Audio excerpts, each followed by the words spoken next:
no chase I need, no chase I need, no chase I need, no chase.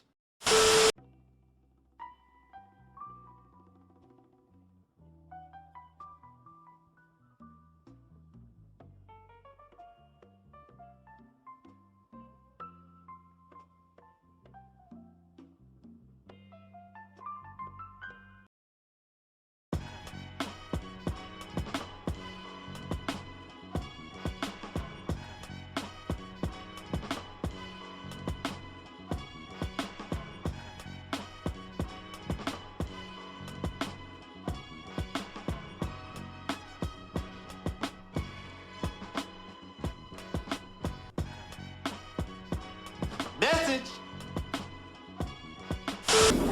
Why are we afraid now? Y'all crazy. What you suggesting, sir?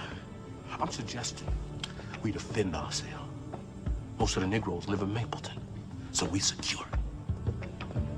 Archie, TJ, you know how to secure perimeter? Yes, sir. First, we arm ourselves. Lock the Klan out of our neighborhood. Second, we take night shifts at the plant so we can watch over our children when they march into protest. Well, when do we sleep? You sleep when you dead. Message. Third, we give armed escorts to these white boys so they can stay and organize so we can get that godforsaken paper plant desegregated and get the jobs we have coming to us. It was groups like what you're talking about in Alabama, and I think in Mississippi. They made like little armies protecting folks from the night riders. They did it, so can we. Marcus, ain't this taking things a little too far? It's called for, and you know it, Archie. If it's an army of one, then it's an army of one. I gave my word. Gentlemen, I've been waiting for this day my whole life.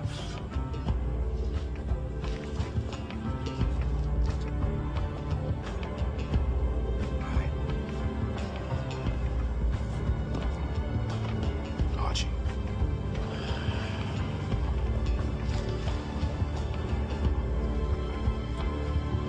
All right, then.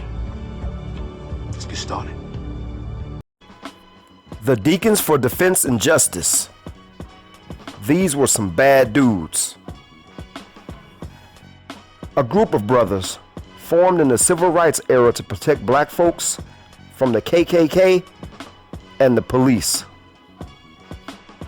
Everything started out there in Louisiana, Jonesboro, Bogalusa, Homer, and Faraday. And any type of threat towards them or their people, they was ready to blast. Message. The desegregation of Jonesboro, Louisiana High School was threatened by local authorities with fire hoses. 4 armed black men arrived with loaded shotguns. Without firing a shot, the mob dispersed and the authorities retreated. The students entered the school without incident.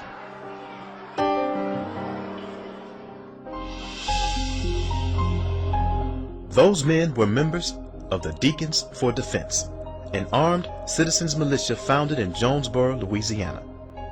The Deacons were everyday citizens who by 1965 had organized into more than 50 chapters throughout the South in self-defense from the Ku Klux Klan. In 1964, down in Louisiana, there were all types of demonstrations going on by freedom riders. Many times, the demonstrations would be met by armed white resistance. People were dying and being shot and intimidated because they were unarmed. And basically, because they were unarmed, they were also being denied the right to vote. In July of 1964, about 50 cars filled with Klansmen rolled through Jonesboro, Louisiana. Once the cars moved on, people gathered in the streets. The Klan rolled through and left notes threatening if any black people engage with CORE, Congress of Racial Equality. This was a civil rights group that assisted black people with voter registration, integration, and public facilities. The Klan was trying to let them know that if they participated, they would be harmed. Some of the black people were terrified, but most of them went back in the crib and grabbed their guns. The Klan didn't return that night, but it was clear on what they were prepared to do, and they also were supported by the cops. And this Deacons of Defense group was about to get stronger. These were regular, everyday people. They were not some paramilitary group. The thing that made them different is they were veterans from the Korean War. They were veterans from World War II. And so they did have the training and they did have the discipline. The Deacons' rise is reported in the FBI documents obtained through the Freedom of Information Act by the LSU Manship School of Mass Communications Cold Case Project. The 606-page file has never been released publicly, but it makes clear that the Deacons' intentions were to never to provoke violence or fire the first shot, but they were ready to defend themselves and protect what was theirs by any means necessary. The Deacons communicated with walkie-talkies and citizen band radios, stood guard during demonstrations and marches, and patrolled black neighborhoods at night. You had to be at least 21 years old to join. You had to earn the respect of the black community. You had to pay your dues.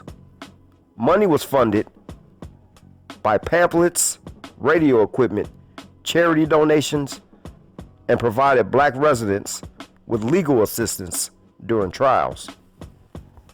Soon, the Jonesboro Deacons began helping other Louisiana towns where public officials had looked away while the Klan attacked black communities. On a sultry July evening in 1965, a cavalcade of cars driven by members of the Ku Klux Klan barreled into a predominantly black neighborhood of Bogalusa, Louisiana, as they had done on countless nights before. The 25-car motorcade sometimes sped, sometimes cruised ominously through the streets.